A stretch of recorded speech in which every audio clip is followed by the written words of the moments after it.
crois qu'il faut pouvoir et savoir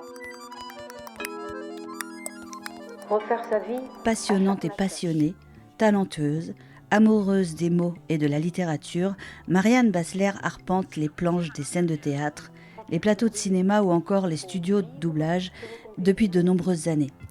Engagée, elle a prêté son talent au service de nombreux auteurs. Aujourd'hui, sa voix porte le texte d'Annie Ernaux, L'événement, qui retrace l'histoire tragique de l'avortement clandestin de l'autrice dans les années 60. Militant et émotionnel, parfois à la limite du supportable, ce récit fondamental résonne au plus profond de chacun d'entre nous. Mais écoutons plutôt Marianne Bassler évoquer son travail théâtral et les raisons qui l'ont poussée à porter ce texte sur la scène du théâtre de l'Atelier, visible jusqu'au 19 octobre. Dépêchez-vous. Parce que les femmes sont fortes. Celles qui osent. Si tu fais un mec dans la rue, mets-lui une main au cul. Est-ce que tu l'as déjà fait? Celles qui osent. Je m'appelle Marianne Bassler, je suis comédienne. J'interprète en ce moment sur la scène du théâtre de l'Atelier L'événement d'Annie Ernaux, que j'ai adapté et mis en scène également. C'est donc un texte que Annie Ernaux a écrit en 1999 et qui a été édité en 2000 chez Gallimard, où elle relate son avortement clandestin en 1964 par une faiseuse d'anges à Paris. Juste au moment où je descendais de la table, mon gros pull vert retombant sur mes cuisses, le gynécologue m'a dit que j'étais sûrement enceinte. Ce que je prenais pour un mal à l'estomac était la nausée. Il m'a tout de même prescrit des piqûres pour faire revenir les règles, mais il n'avait pas l'air de croire qu'elles auraient de l'effet. Sur le pas de la porte, il souriait jovialement. Les enfants de l'amour sont toujours les plus beaux. C'était une phrase affreuse. J'ai eu l'envie d'adapter pour la scène des textes d'Annie Ernaux, d'abord avec L'autre fille, qu'elle a écrit en 2011, où elle parle de sa sœur morte en 1938, 2 ans avant sa naissance, dont elle a mis les habits, dormi dans le lit. Elle a marché dans les pas de cette sœur et n'en a découvert que l'existence à 10 ans par une conversation surprise entre sa mère et une cliente de l'épicerie. J'avais envie de lire publiquement tous les textes d'Annie Ernaux parce que je commençais toujours par des lectures publiques. Et donc, on a pensé à l'événement, mais je ne savais pas comment scéniquement le porter à la scène. Donc, j'ai réfléchi pendant 1 an. J'avais besoin de l'éprouver auprès du public. Et donc, j'ai commencé par des lectures publiques. Et c'est vrai que c'est beaucoup les débats que ce texte a suscité auprès des gens qui m'a donné envie de trouver un chemin vers le public à travers ce texte. Ça a été très vite pour moi des voix de femmes. Donc le spectacle commence par des murmures, des chuchotements, un soupir même, qui sont comme une musique, mais en même temps ce sont des bribes de mots qu'on ne distingue pas, qu'on ne comprend pas.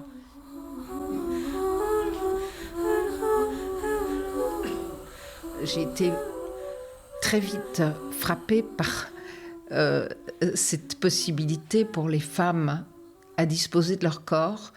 Ma mère, c'est une des seules manifestations dont elle m'ait parlé. Je pense que c'était donc dans les années 70 en Belgique, où un médecin avait été emprisonné parce qu'il avortait des femmes. Et c'était le docteur Peirce. Moi, je sais ce que j'ai fait et je sais pourquoi je l'ai fait. Je suis médecin et je l'ai fait dans un but de santé publique. Nous nous trouvions devant des situations où légitimement le médecin n'avait pas à se défiler, où il avait à prendre en conscience ses responsabilités. Je crois que nous ne pouvons absolument pas modifier cette position faute de commettre une erreur médicale. Et donc ça avait provoqué un tollé en Belgique avant de provoquer un tollé en France. Et la Belgique avait donc autorisé l'avortement avant beaucoup de pays. Il y a eu les Pays-Bas, il y a eu, je crois, l'Angleterre et la France ensuite en 1975 avec Simone Veil. La parole est à Madame le ministre de la Santé. Je voudrais tout d'abord vous faire partager une conviction de femme.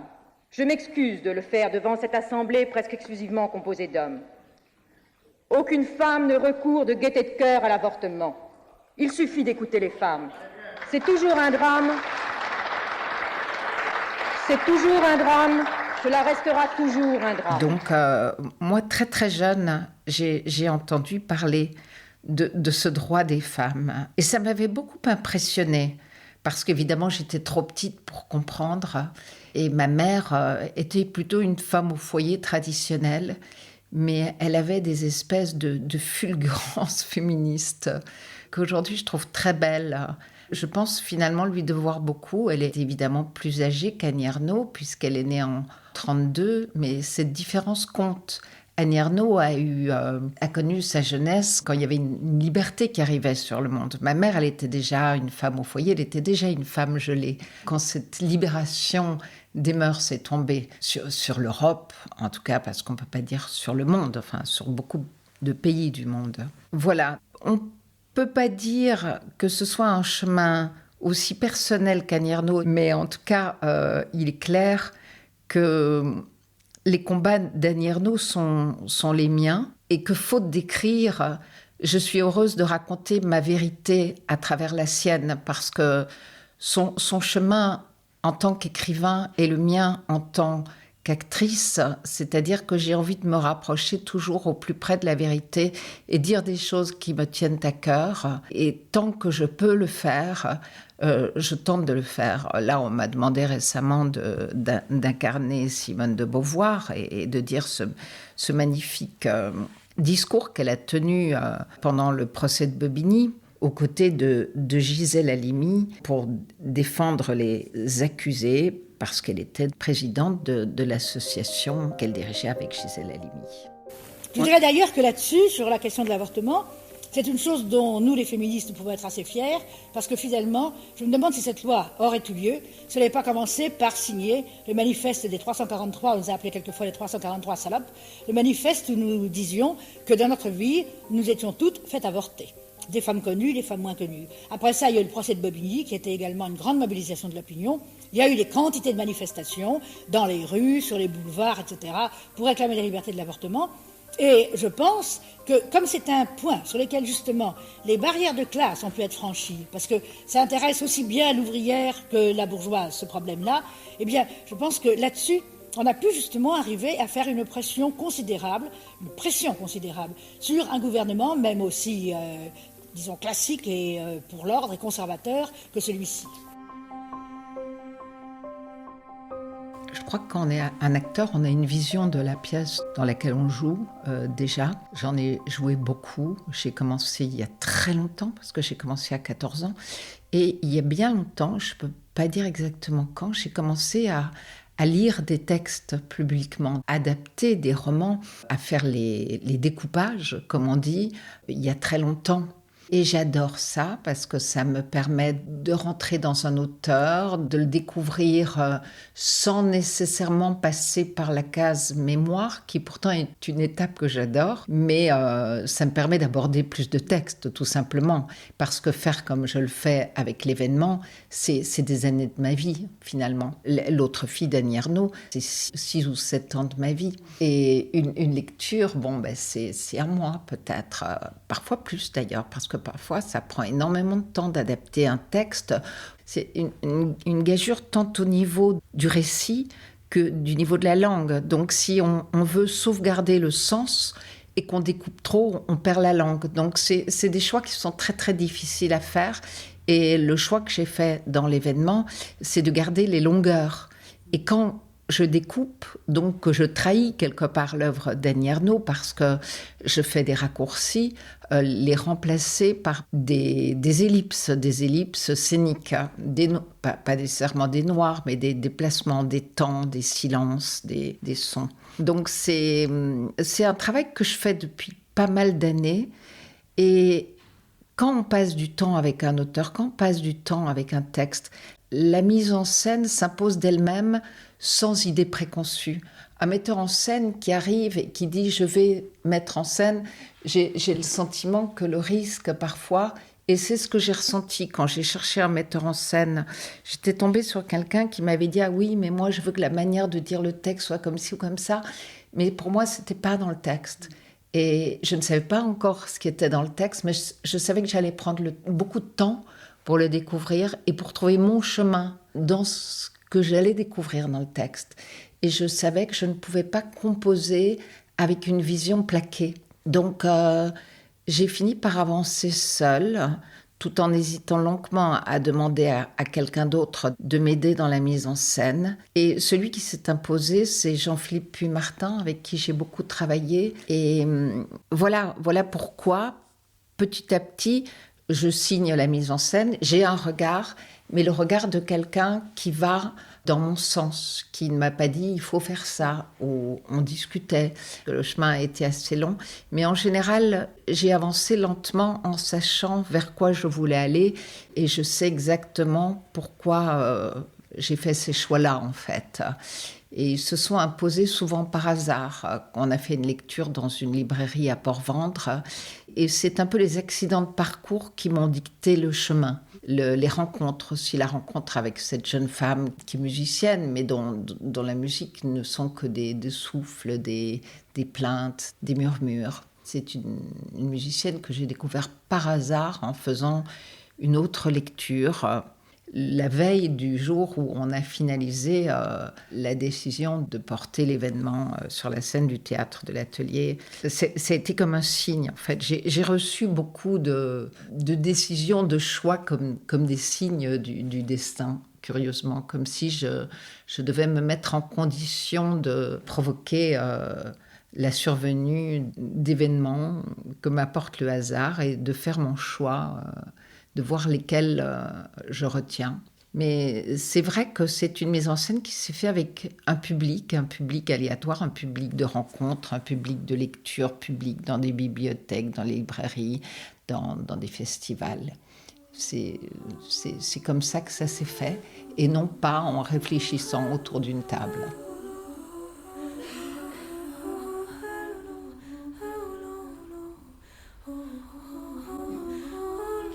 Et je crois que la première fois que ça a été le plus fort, c'est dans cette petite librairie à Port-Ventre où on était aussi près que maintenant, enfin, 1 mètre les uns des autres.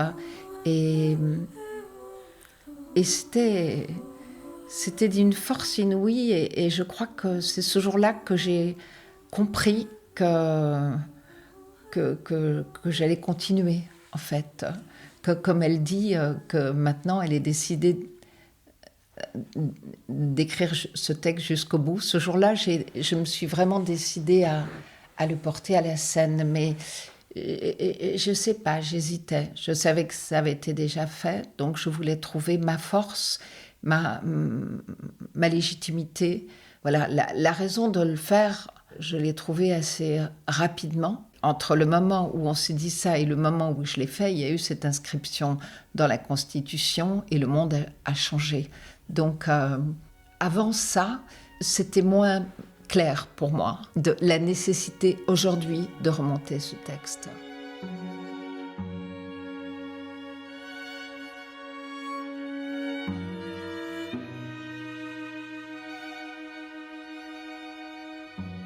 J'ai des retours très forts des jeunes gens. J'ai beaucoup parlé aux écoles en tournée et c'était très très émouvant de rencontrer les élèves parce que au-delà du droit à disposer de son corps pour les femmes, s'ouvre aussi la discussion sur la liberté, que la liberté pour les uns n'a de sens que s'il y a liberté pour les autres, c'est-à-dire que la liberté des hommes n'a pas de sens s'il n'y a pas de liberté pour les femmes. Ce n'est pas une liberté qui a sa légitimité, qui a de la force. Et ça, j'ai trouvé qu'ils l'entendaient, les jeunes, peut-être davantage que leurs aînés. Parce qu'évidemment, avoir plus de droits et de liberté quand on est un homme que quand on est une femme, c'est extrêmement agréable et confortable. Mais je ne suis pas sûre qu'ils veulent de ce monde-là. En tout cas, les garçons, les jeunes garçons que je connais, qui sont autour de moi, et même la plupart de ceux que j'ai rencontrés, ça ne leur convient pas, ce monde-là. Et je trouve ça assez porteur d'espoir. Alors, j'ai peut-être l'air un peu naïve en disant cela, et ce qui se passe en Amérique nous prouve le contraire. Il y a des mouvements masculinistes de jeunes garçons, partout, mais je n'ai pas rencontré ces garçons. Et pourtant, ils me posaient des questions parfois très déstabilisantes. Sur le fait de m'emparer d'un tel sujet. Comme si le texte aplanissait les différends, comme si le texte ouvrait une porte, un passage vers lequel il ne serait pas nécessairement allé. Et c'est aussi la force du texte. Je crois que j'ai eu une question dont je ne me souviens pas exactement la teneur. Est-ce que je n'étais pas gênée d'aborder un tel sujet? Est-ce que je ne ressentais pas la violence de ma démarche, etc. Et j'ai senti des revirements, des prises de conscience. Et rien que pour ça, je suis heureuse de le faire. Surtout pour ça, en fait. Mais ça a été une belle aventure de rencontrer des jeunes. Et les discussions suscitées sont passionnantes, parfois marrantes. Elles ont évolué en un an, depuis 2024, parce que je l'ai créé ici en 2024. Et un an plus tard, un an et demi plus tard, je vois une évolution. Il y avait des jeunes femmes qui vraiment étaient au courant de rien, dont une qui m'avait fait travailler mon texte. Et ça me surprenait à quel point elle ignorait que l'avortement clandestin pouvait se passer de cette manière-là. Parce que c'est très technique aussi, ce que nous décrit Annie Ernaux. La pose de la sonde, l'attente.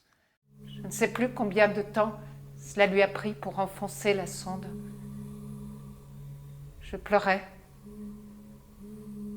J'ai cessé d'avoir mal. Seulement une sensation de pesanteur dans le ventre. Elle m'a dit que c'était fini. Je ne devais toucher à rien. Elle avait mis une grosse couche de coton au cas où je perdrais de l'eau. Je pouvais aller au cabinet tranquillement, marcher. Dans 1 ou 2 jours, ça partirait. Sinon, il fallait lui téléphoner. L'aspect clinique et technique du texte d'Annie Ernaux permet vraiment une prise de conscience, déjà de ce qui se passe dans le corps d'une femme quand elle est enceinte, et la différence entre un avortement légal et un avortement clandestin qui condamne à la mort. Et le fait que, par exemple, aux États-Unis, ils ont pris la décision qu'il n'y avait plus d'exception dans les remboursements, ni pour viol, ni pour inceste, c'est tragique, parce que ça veut dire que ces femmes vont malgré tout être obligées d'avorter. Et même quand il n'y a pas d'exception. Moi, mon père est décédé il y a quelques mois, et à la fin de sa vie, il était dans une institution merveilleuse en Belgique qui s'appelle l'Olivier, où il y avait pas mal de sœurs, de religieuses, qui étaient des sacrées bonnes femmes et qui avaient travaillé au Rwanda, dans plein de pays du monde, qui avaient donné cours à des élèves de milieux défavorisés. Et je me souviens, il y en a une, même plusieurs, qui se désolaient que je ne joue pas mon dernier spectacle au sein de leur institution. Et je leur disais, c'est un petit peu délicat. Elles en convenaient que c'était délicat, mais elles trouvaient ça génial. Et elles me racontaient quand même, et pas qu'elles, d'autres femmes me disent qu'on ne peut pas demander à une femme d'élever 4, 5, 6 enfants, de tenir la maison, de gagner leur vie. C'est pas possible. On les condamne, elles, d'une certaine manière, à une mort physique et sociale, et même les enfants, parce qu'on ne peut pas toujours élever convenablement autant d'enfants quand on n'a pas les moyens. Donc je trouvais que leur discours, pour ces femmes qui avaient vu le monde, un monde difficile de près, était bien souvent plus généreux que des bourgeoises férues de certitude du haut de leurs 200 mètres carrés, parce que c'est une question de compassion, une question d'empathie. Voilà, il ne faut pas nécessairement avoir été violée par un vieil oncle pour avoir le droit à l'avortement. Mais en plus de ça, même aujourd'hui, c'est des exceptions qui ne sont pas prises en compte, et ça, c'est absolument tragique.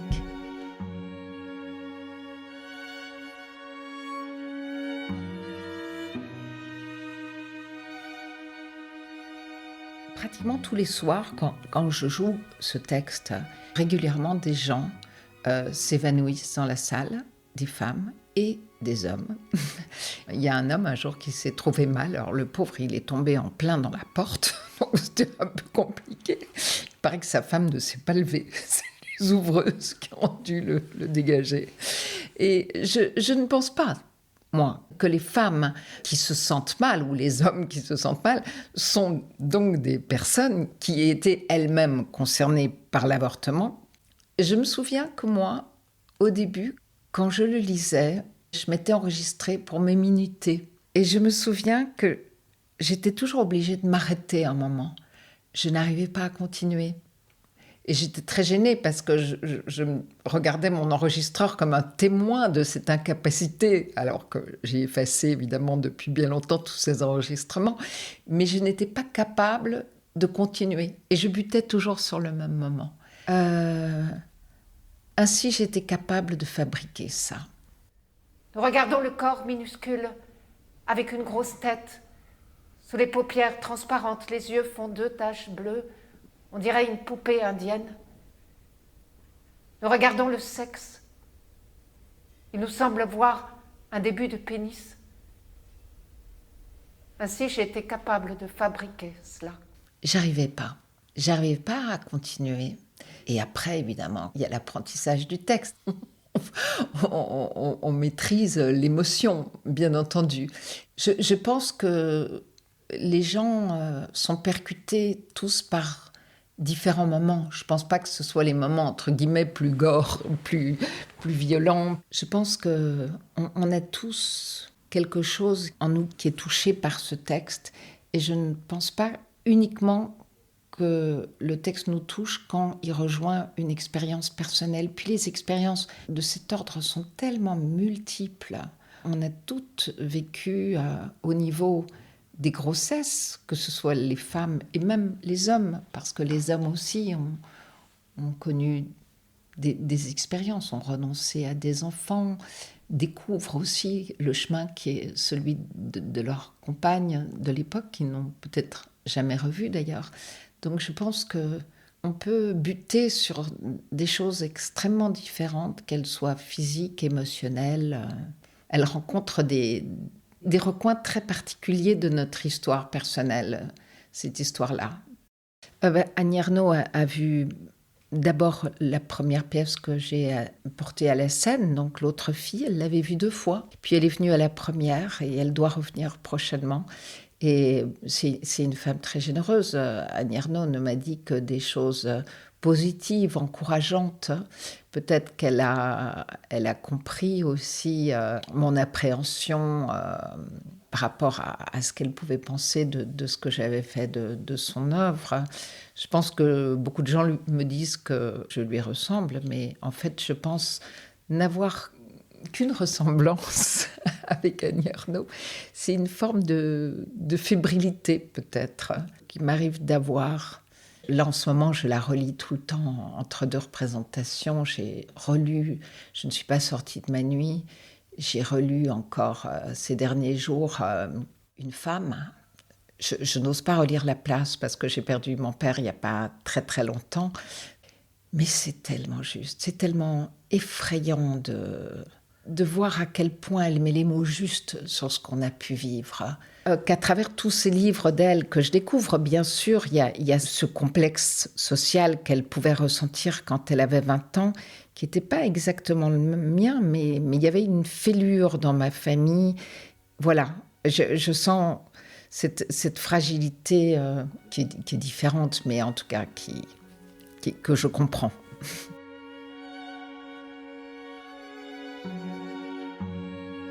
Mais moi, c'était une curieuse famille où prédominait beaucoup enfin ma petite famille, mon père, ma mère, mon frère, le secret prédominait. On ne pouvait pas parler de la famille au dehors.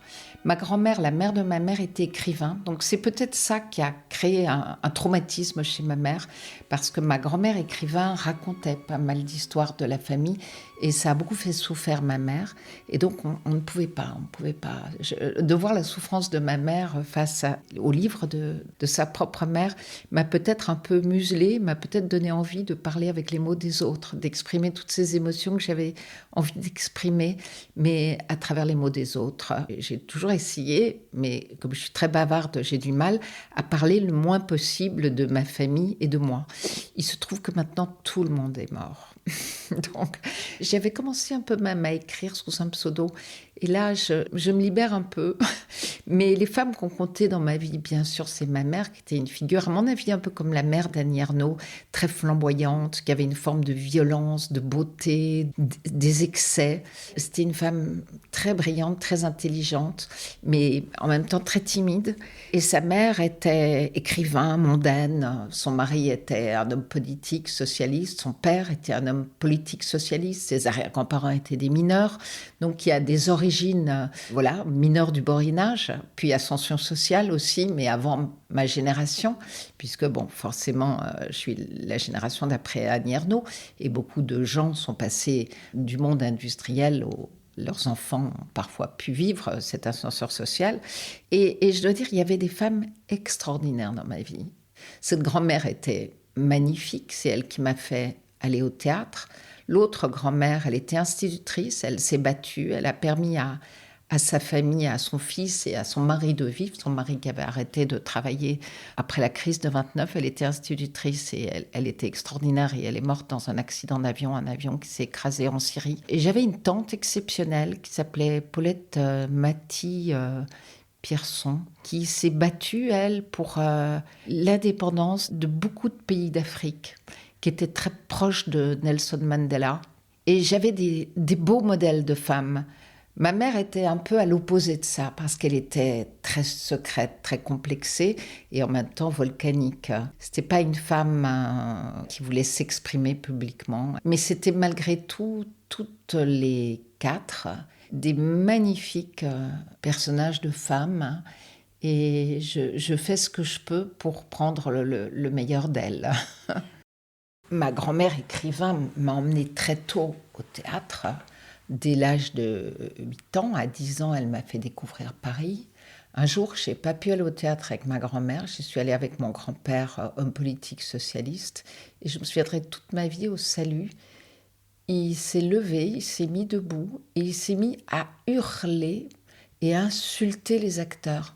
Je me suis dit, mais qu'est-ce qui se passe ? Et en fait, j'ai compris après que la pièce, ça parlait d'un homme politique qui n'avait pas de conscience. Et apparemment, ça avait mis mon grand-père, qui était d'une probité extraordinaire, qui était vraiment... et personne ne savait qu'il était dans la salle, mais il a tout pris pour lui. Et j'ai toujours trouvé très, très mignon, en fait, qu'il ait fait ça. Et j'y repense souvent quand je vois des gens qui brisent le quatrième mur et qui ont l'impression qu'ils sont devant leur télé, mais que mon grand-père, que j'admirais tellement, l'ait pris pour lui, je continue à trouver ça extraordinaire. Donc je me suis dit, la force du théâtre quand même.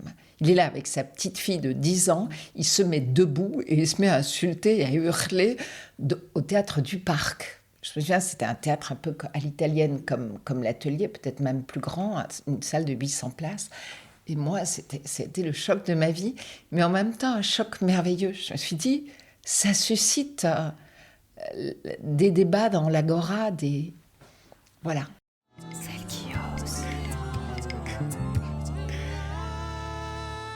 Je pense que j'étais maladivement timide et qu'un jour, on m'a demandé de monter sur scène et il y a eu une espèce de révélation. Et puis, plusieurs années après, j'avais 14 ans, on m'a demandé de passer une audition pour une pièce. Et la première phrase de l'audition, c'était « C'est vraiment vrai que vous êtes un enchanteur ».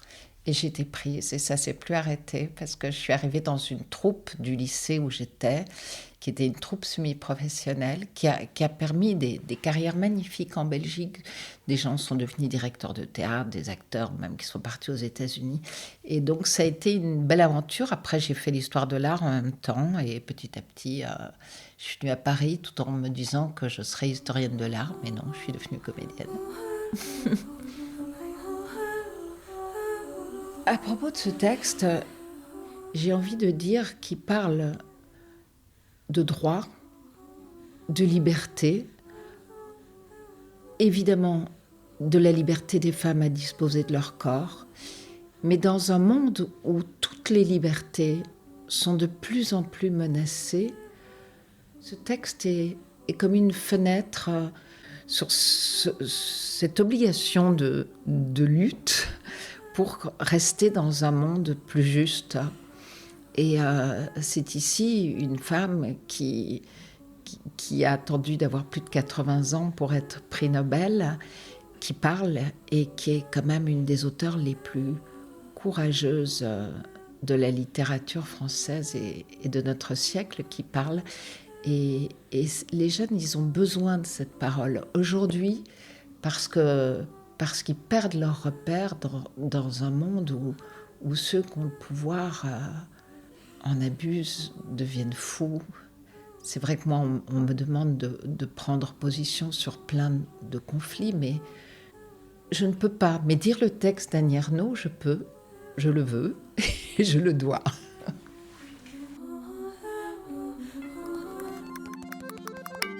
Je crois qu'il faut pouvoir et savoir. Alors, vous avez aimé ce nouvel épisode de Celle qui ose ? On espère, parce que nous, on a adoré le fabriquer. Et ce qui serait sympa, ce qui nous aiderait vraiment, c'est, si vous avez aimé le podcast, de mettre des étoiles, de rédiger un petit commentaire et même de vous abonner au podcast. Merci beaucoup et à très vite. Celle qui ose. Si tu fais un mec dans la rue met lui une main au cul, est-ce que tu l'as déjà fait? Celle qui ose.